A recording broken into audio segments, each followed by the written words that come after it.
नमस्कार दोस्तों, आज मैं आपको सुनाने जा रही हूँ कार्तिक मास की एक सच्ची और अद्भुत कहानी।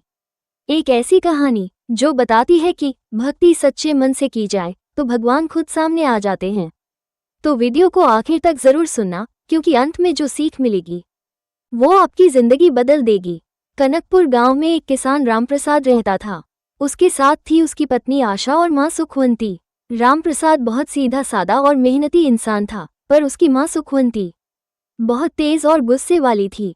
वो अपनी बहू आशा से घर के सारे काम करवाती और खाने में सिर्फ एक सूखी रोटी देती थी। बेचारी आशा दिन भर काम करती, फिर भी मुस्कुराकर सब सह लेती थी।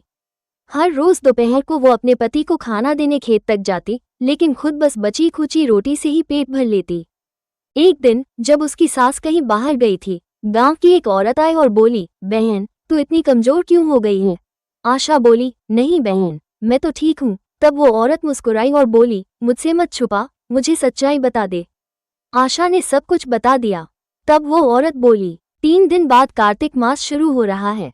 इस महीने में अगर तू रोज पीपल के पेड़ को जल चढ़ाकर उसके नीचे कार्तिक मास की कथा सुनेगी तो तेरे घर में सुख शांति आ जाएगी और भगवान तेरे जीवन में चमत्कार करेंगे। आशा ने मन ही मन ठान लिया, भले कोई माने या ना माने, मैं ये नियम निभाऊंगी। सास ने मना किया, पर वो चुप रही।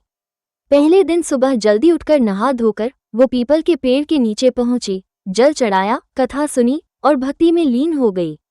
धीरे धीरे 10 दिन बीत गए। सुखवंती को शक हुआ, ये रोज सुबह जाती है, जरूर कुछ चाल है। अगले दिन उसने चाल चली, पके मटके की जगह कच्चा मटका रख दिया।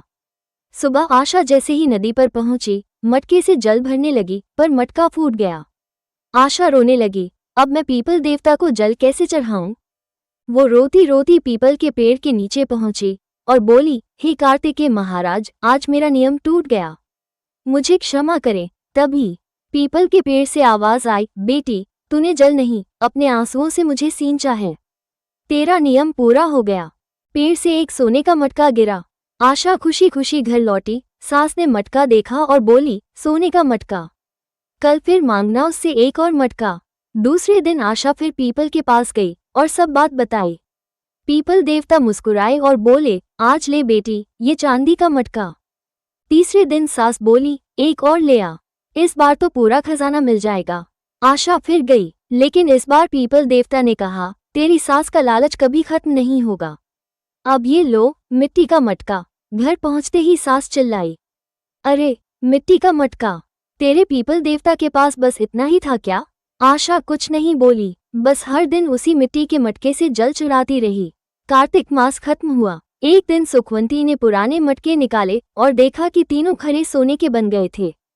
तभी भगवान कार्तिकेय प्रकट हुए। उन्होंने कहा, सुखवंती, जैसा कर्म किया वैसा फल पाया। लालच ने तुझे अंधा किया था, पर अब पश्चाताप से तेरे जीवन में सुख शांति लौट आएगी। भगवान के आशीर्वाद से दोनों सास बहू का घर फिर से खुशियों से भर गया। दोस्तों, इस कहानी से हमें यही सीखने को मिलता है कि सच्ची भक्ति दिल से की जाए तो भगवान खुद आकर फल देते हैं, और जो लालच करता है उसे खाली हाथ रहना पड़ता है। तो बोलिए, जय कार्तिकेय भगवान की।